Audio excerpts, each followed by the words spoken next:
Starting Out continues Tuesday, 8:30, BBC One. Get ready for the biggest thing on television in 200 million years. Walking with Dinosaurs, October on BBC One. Now on BBC One, the BBC News at 1 o'clock with Anna Ford. Strong aftershocks are felt in Taiwan after the devastating earthquake. Rescue teams from around the world join the search for survivors. The UN warns of a growing backlash from East Timor's militia groups. Diana Ross is arrested after an alleged assault at Heathrow Airport. And 100 days to the millennium, the hard sell starts for dome tickets.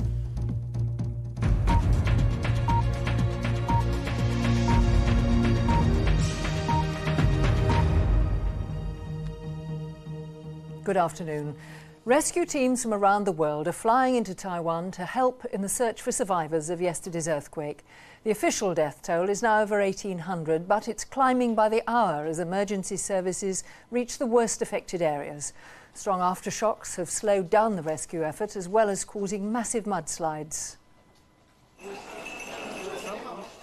Crisis teams from all over the world are pouring into Taiwan, joining an increasingly desperate effort to save lives.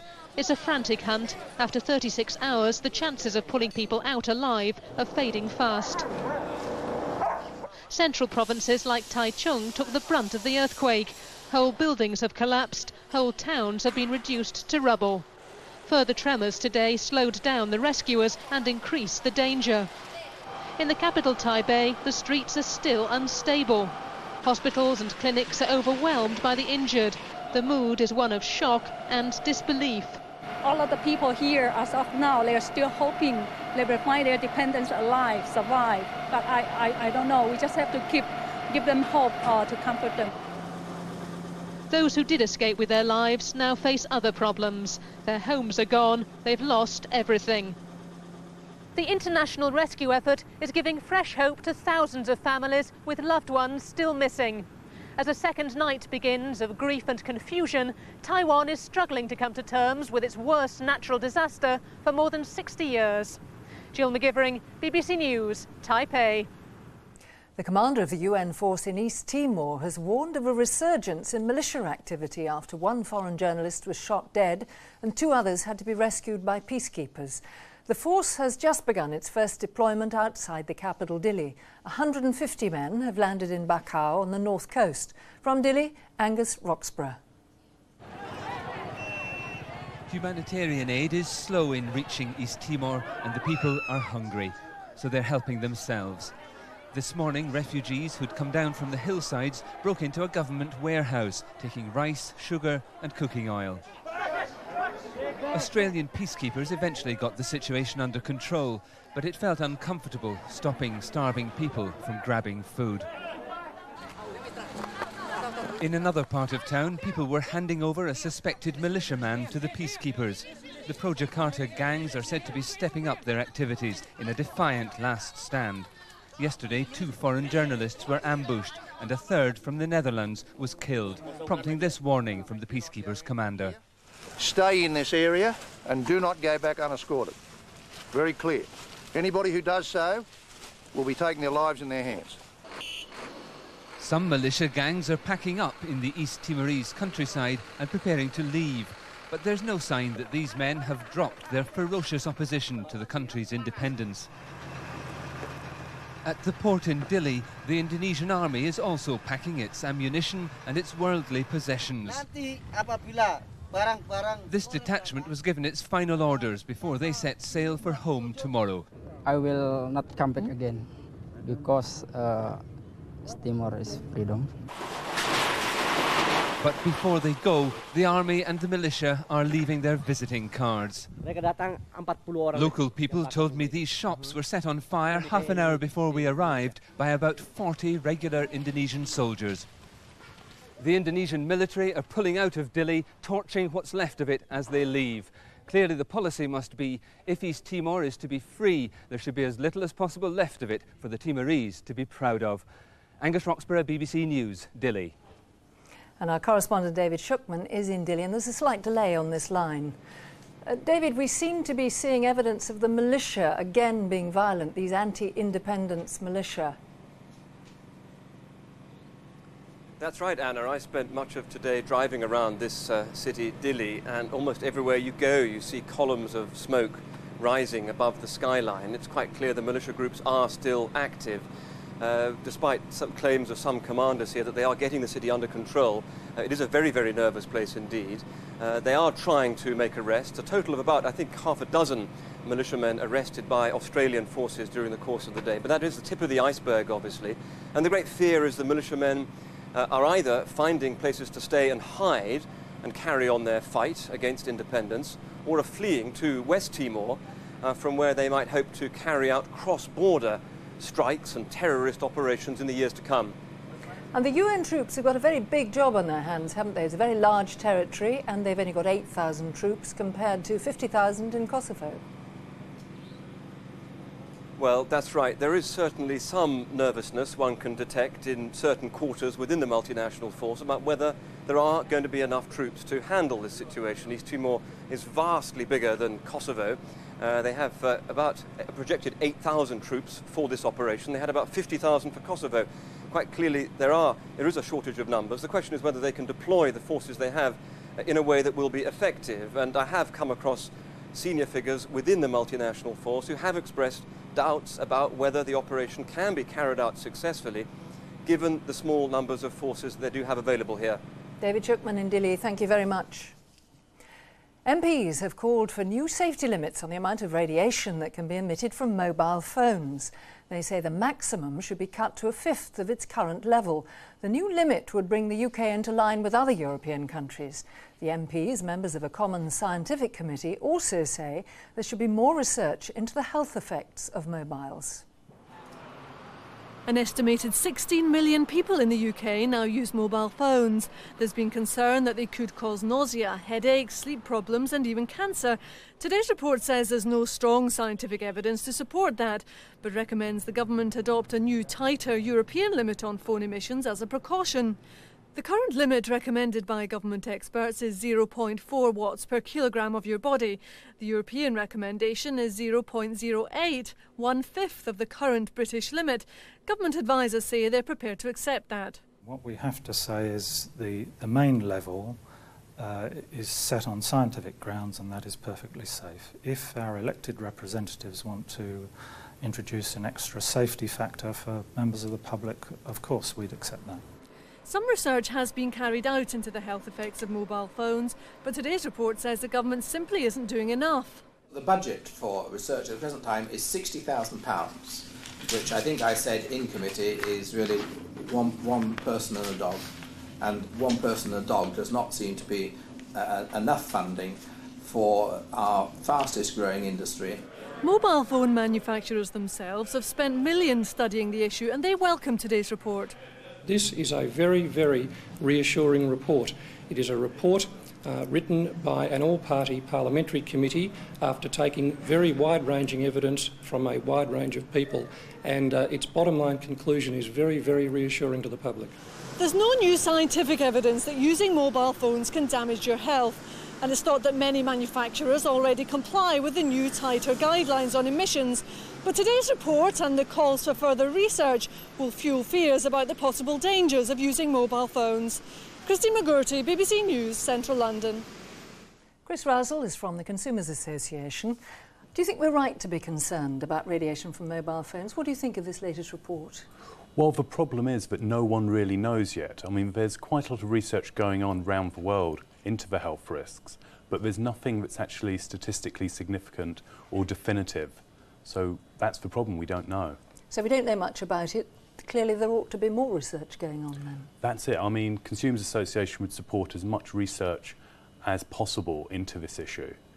I mean, it's essential that we find out the truth, you know, and find out if they are dangerous or if they're not. And we really need to know either way. Well, as we don't know, and if people are concerned, what would you suggest they do to protect themselves? Well, I mean, sensible precautions if you are worried that there might be a risk include using it less, rationing your use. Also, if you're inside or if you're on a train or in a car, be aware that your mobile phone's having to send out more power to communicate with the base station.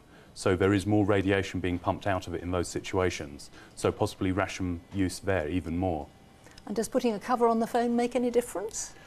We're not sure on this yet. I mean, some findings from some labs have said that they do.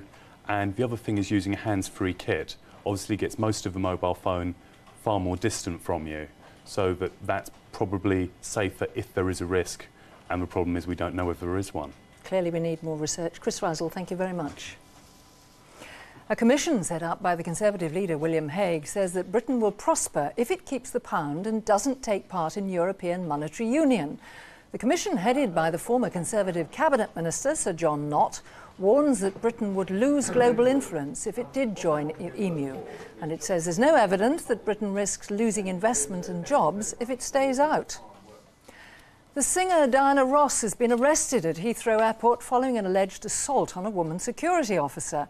Miss Ross was due to fly back to New York on Concorde after business in London. She's now being questioned in a police station at the airport. Our correspondent Robert Hall is at Heathrow Airport. Robert, can you tell us what happened? Anna, the details are still pretty sketchy, but it's reported that Miss Ross, who's 55, had been in Britain on business.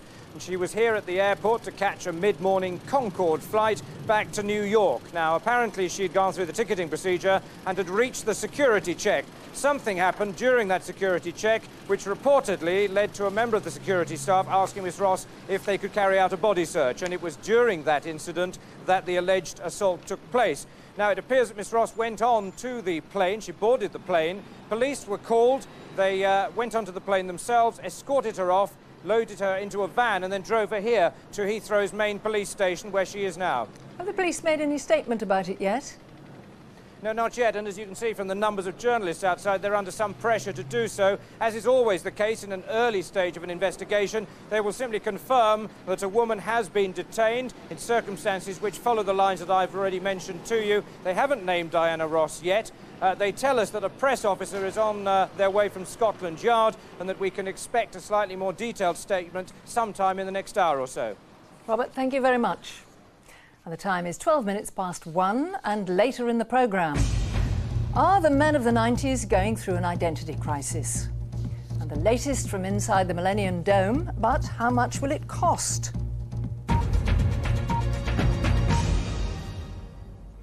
Are men having an identity crisis? That something may be a sweeping generalisation. But these days we do hear a lot about men who are unemployed and the deadbeat dads, male crime and boys underachieving at school. Much of this recent debate has focused on a new book published here tomorrow about men who feel betrayed. Liz McKean's been trying to find out how real the problem is. Blue of distance. For the children of Murrayburn Primary in Edinburgh, the new term has begun with a novelty. Bruce Harold, a retired postal worker, has just been appointed one of the very few male classroom assistants in Scotland. Where the sea steps down from the shore. And he has an appreciative audience. Good, very good, very good. He's a good reader. He had a nice voice. More than that, the school sees him as a reassuring figure, particularly for the boys. Well, just broadening their perceptions of male role models, what they can do in the future, that primary school teaching isn't just a female role. That view is the more relevant in today's Britain, where nearly 3 million children live in single-parent families. It's one of several developments which have changed men's roles and expectations. This is Port Glasgow, once home to Scotland's shipbuilding industry. It underpinned a traditionally male world. Now, new industries have moved in, requiring new skills. For John McLeary's generation, the change came as a shock, personally as well as professionally. Obviously, coming from the area of heavy manual, oil-related shipyard experience to the area of coming into a high-volume, constant changing, working a lot more with women, yes, it gives you the crisis of you feel out of place, you know, until you start to learn that. Nor do men always feel accepted doing what was traditionally women's work. The Equal Opportunities Commission says that in some years, almost as many men as women complain about discrimination in recruitment. So are men having an identity crisis? I think it's not a crisis, it's a phony crisis. Most guys are coping fine. I think that what we've still got to address is that men aren't the vulnerable ones, but women are, and their vulnerabilities aren't taken seriously enough. However real the crisis, today's boys are clearly growing up in a very different world from that of their fathers. Schools like Murrayburn are trying to help them find their way in it. Liz McKean, BBC News, Scotland. The new book's author is the American writer Susan Faludi, and she's in our New York studio. Good morning. You say that men are feeling let down, betrayed, angry, and they're in crisis. Why do you think that is? Well, it's not feminism, and it's not affirmative action, and it's not all the other sort of false enemies that have been drummed up. Men feel betrayed not by a particular enemy, but by a society that made a promise to them that they would be useful to a society. That historically is how manhood has been grounded, in a sense of utility. And that's exactly where men have been losing their foundation, because we more and more live in a culture that's commercially driven, that's driven by consumer and retail and entertainment values, where what you look like or what your image is how you're judged instead of what you actually do. But when you say men aren't very useful these days, they may think that you're being rather patronising, because many of them appear to be getting on with their life despite all the difficulties. And as William Leith said there, perhaps this is just a phony crisis. Well, it's not that men aren't useful, it's that the culture doesn't validate their usefulness. There's very little recognition for a man who's just a decent, honorable worker or father or husband. And many men are, as a result, feel that they are underappreciated, that they've been in some way cut adrift, that the whole idea of what it means to be a man is under question. Briefly, Susan Faludi, clearly the traditional roles of men have in many ways disappeared. What do you think the future for them is? Well, the future depends a great deal on men and women, and what's terribly important is that we rebuild a public society in which both men and women are participants in creating a better society, instead of what we have now, where most people participate in the so-called public culture by consuming, by shopping, by making money, by displaying what they buy. What's missing is any sense of having a real stake in making a meaningful contribution to society, whether that's as a civic player, a political player, on a local level. So many men and women feel that so little is in their hands, that it all is being driven by corporate and money interests. Susan Faludi, thank you very much for talking to us. All motorists could be forced by law to fit immobilisers to their cars in the future. It's one of a number of measures put forward by the police, insurance firms, car companies and motoring organisations to tackle car crime. The Home Office says the move would help it meet its target of cutting such crime by almost a third in the next 5 years. Mary Ann Herbert has had her car broken into 5 times so far this year. She's now taking her own measures in an attempt to beat the thieves. It's quite distressing. At the first 2 occasions I reported it to the police, but now I feel, what on earth is the point? Because the police can't do anything. What can they do? If they catch the young people that do it, the punishments don't fit the crime, and it's just a lot of hassle. Mary Ann is one of more than 1 million victims of car crime each year. Closed-circuit television is one way to catch the culprits, but soon motorists could be required by law to install security devices in their cars to make them more difficult to steal. One idea the government is considering is for us all to have one of these in our cars, an immobiliser. New vehicles are sold with them, but soon all cars could have to have them fitted to prevent opportunist thieves from being able to drive the vehicles away. Today, the Home Secretary has been in Leicester to reveal plans to improve security in car parks nationwide. as vehicles left in car parks are 4 times more likely to be stolen than those on the street. Everybody, I think, understands that a car like this one, with an immobiliser fitted, is much less likely to be stolen. A lot of people with older cars are already fitting immobilisers. They cost about £75. That's actually less than the excess people pay on their insurance. But it is the cost of fitting security systems that worries motoring organisations like the AA and RAC. They don't believe drivers should have to bear the financial burden. And even properly fitted immobilisers don't always stop the most determined thieves. Christine Stewart, BBC News. The Duchess of Kent has been asked not to invite children to sit with her in the Royal Box at Wimbledon. The All England Lawn Tennis Club told her that children take up space that could be used by more worthy people. Our sports correspondent Paul Newman is at Wimbledon. Paul. Well, yes, Anna, the officials here sent a letter to the Duchess of Kent just a couple of weeks ago following an incident at this summer's championships when she was refused permission to sit in the Royal Box with the 12-year-old son of a bereaved friend who wasn't a royal. Now, the tone of this letter has clearly upset the Duchess, although so far today she's made no comment herself. The Duchess of Kent has long been regarded as the royal face of Wimbledon.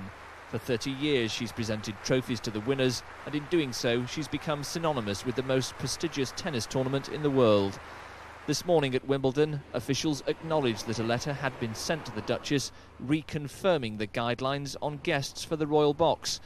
In a statement, John Curry, chairman of the All England Club, said, "Because of demand for space in the Royal Box, we ask that children are not invited, as they exclude other worthy people from attending." Some of the most memorable images of the Duchess came at the end of the 1993 championships, when she offered a consoling shoulder to a weeping Jana Novotná, the loser of the women's singles final. This latest row is also likely to end in tears. Well, further to that statement, John Curry, who is the chairman of the All England Club, said he regretted any unintentional hurt that had been caused to the Duchess by this letter. Paul, what sort of reaction has there been to this? Well, so far, nobody here has been willing to give any interviews to us, not surprisingly, perhaps. We've spoken to one other member of the All England Club, and she told us that she was very surprised by this particular move. I think it's an image thing, really. I mean, Wimbledon has been trying to get away from the fuddy-duddy image that it may have had for some years now. This clearly doesn't help that. And also, if you're trying to encourage young people to take part in the game, encourage that kind of growth so that British tennis is strong in the future, it doesn't really do you any favours if you're suggesting that people are more worthy than children to actually sit in the Royal Box. I don't think really that helps tennis cause one iota, and I think that will be probably the Duchess's main concern. Paul Newman, thank you. Have you decided where to celebrate the millennium yet? You may be planning to visit the Millennium Dome in London. After all the publicity and controversy, tickets went on sale this morning. A family ticket is £57, and there are also special deals for bus and rail fares from around the country. Our arts correspondent Nick Hyam is there. Nick.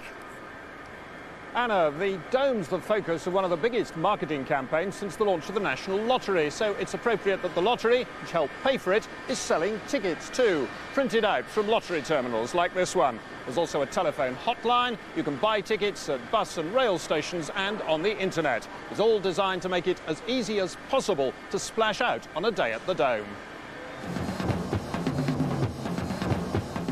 Just 100 days to go before the Dome opens, and journalists were given an aerial foretaste of the central show and the advertising slogan meant to lure 12 million visitors in 12 months.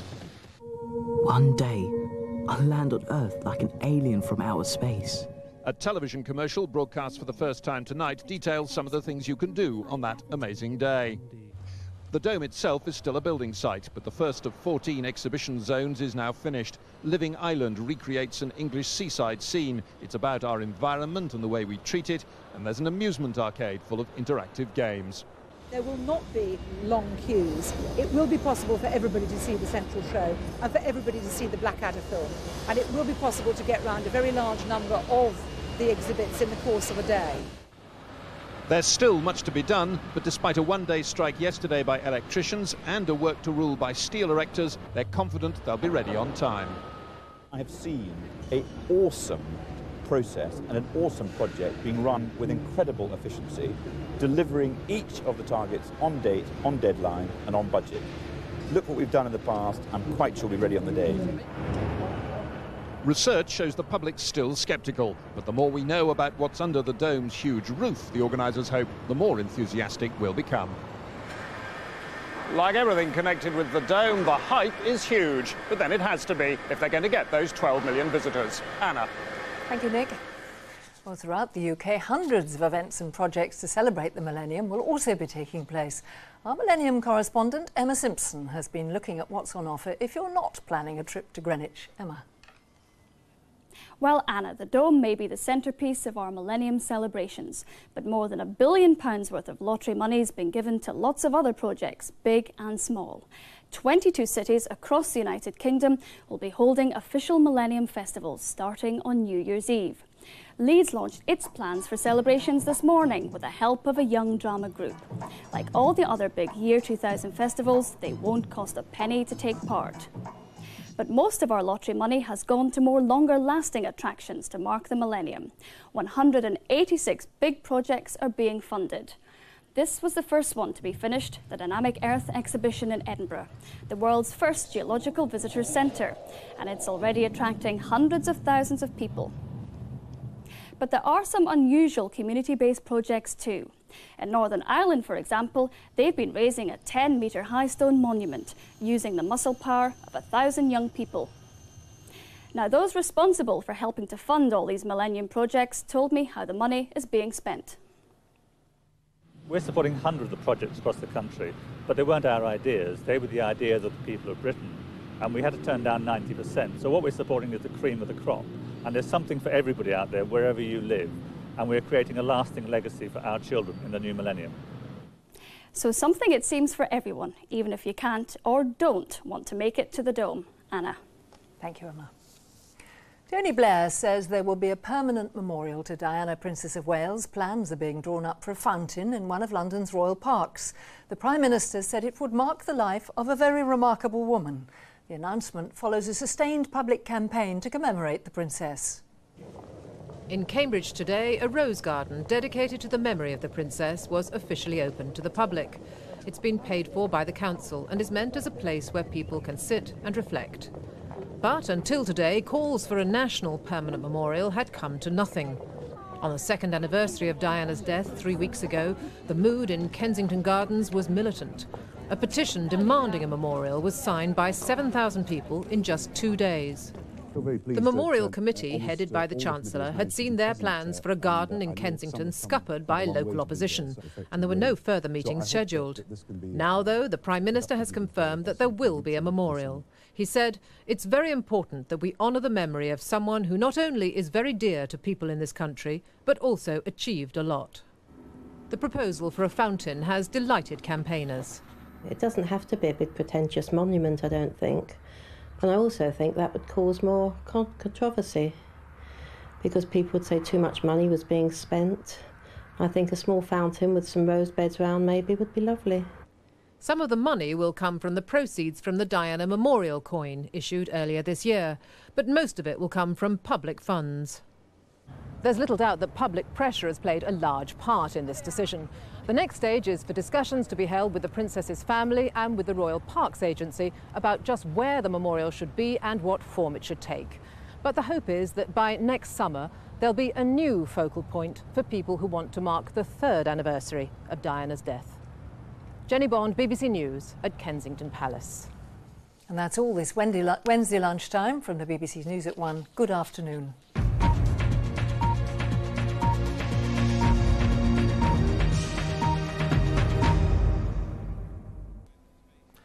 Good afternoon to you. Well, there's nothing wrong with today's temperatures, up around 21 degrees in the brighter parts of eastern England for a while this afternoon, and more typically 17 to 19, despite the fact we've got a freshening southeasterly breeze, and we've also got a lot of heavy rain to come in the next few hours as well. You can see where it's all happening down to the south here, coming out of the Channel Islands into southwest England now. A crop of thunderstorms, and there's some pretty torrential rainfall mixed in as well.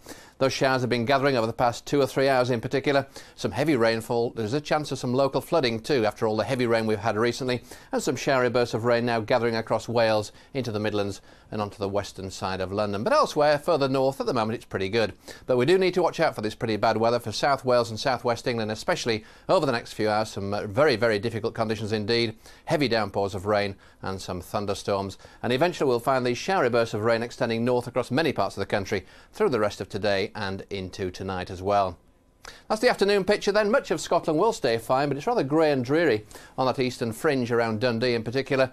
And down the eastern side of England at the moment, though it's been very misty so far, we're going to have some brightness. It'll take a while before the showers begin to gather across that side of England. But then tonight we'll find a more organised area of rain and thunderstorms trundling further north up through Northern Ireland and into Scotland, with a crop of showers also feeding in across Wales and the West Country as well. There's that same line of thunderstorms affecting those far northern parts of France then, but elsewhere across Western Europe for the next 24 hours, just a few showers about and still pretty hot around the costas, 26 to 28 degrees, and good holiday weather too across the rest of central and eastern parts of the Mediterranean. Further north, some sunshine, but there is a line of rain into the Ukraine with temperatures in Kiev about 23 degrees. For Scandinavia, 2 areas of showery rain, one in the south and one across central parts with some brightness in between, and the temperature in Oslo tomorrow about 17 or 18 degrees. But over the next few days, this area of low pressure that's dominating our weather just now is going to be around. It's going to be very slow moving, just trundling further and further north. Eventually, perhaps the hint of high pressure moving in for the second half of the weekend. That could give us a better day on Sunday, let's hope so. But tonight then, that heavy rain continuing to move northwards across Scotland, and more heavy showers, blustery showers too, feeding in across Wales and the West Country, but it will be a pretty warm night. So Thursday's looking at this then, with one area of wet weather to begin the day across the north of Scotland, another band of heavy rainfall also pushing in from the southwest, trundling further north as the day goes on, with some sunshine returning, but again a scattering of heavy showers with thunder, especially in the south and west of the UK. And it'll still be pretty warm too, with temperatures up around 18 to 21 degrees. The low pressure then with us again on Friday, and again we'll have banding of the showers moving northeastwards across the whole of the country. There could be some mist and fog for a while, perhaps on Friday morning over Scotland and Northern Ireland, but a lot of showers elsewhere. The heaviest are likely to be in the west, and that certainly goes for Saturday as well. We're going to see rather lighter showers in the east, and eventually on Sunday, with the high pressure building, I think the showers will become rather fewer in number. Bye-bye. The car gives us freedom. No one can tell us when we can travel, when we can't. It's convenient, pleasurable, and on the open road, intoxicating. We are on the road to ecological Armageddon. Every day our cities choke with congestion. Are we doing enough to prevent it? I've got such a lovely vehicle that I've bought and paid for. I may as well use it. Panorama investigates. Countdown to Gridlock. Monday at 10 on BBC One. Tim Henman, world ranked 7th, played tennis since the age of 3. Greg Rusetsky, world ranked 6th, hit the fastest serve ever. Formidable players, together a formidable team. South Africa take them both on in the Davis Cup as Great Britain battle to stay in the top rank of world tennis. Live only on BBC One, Friday at 2:55.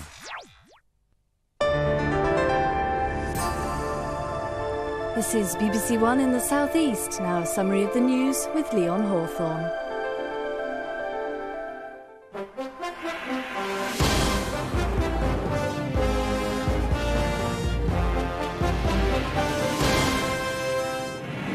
Terror on an East London estate. Families evicted for racially harassing and abusing their neighbours. And countdown to Millennium Night. Tickets go on sale for the Dome. Good afternoon. First, Wandsworth Council in South London is expected to vote in favour of introducing controversial new rules for its workers aimed at stopping so-called skiving. Under the plan, council employees will receive sick pay for their first 5 separate days off work. After that, if they call in sick, they'll have their pay docked or they'll have to work an extra day for free. Over now to our Westminster studio, where trade union rep Philip Bradley is standing by. He's with Unison. Mr. Bradley, too many public sector workers are skiving off work, and Wandsworth Council is cracking down on it. Isn't that what's happening? Wandsworth Council residents get very good value for money from their work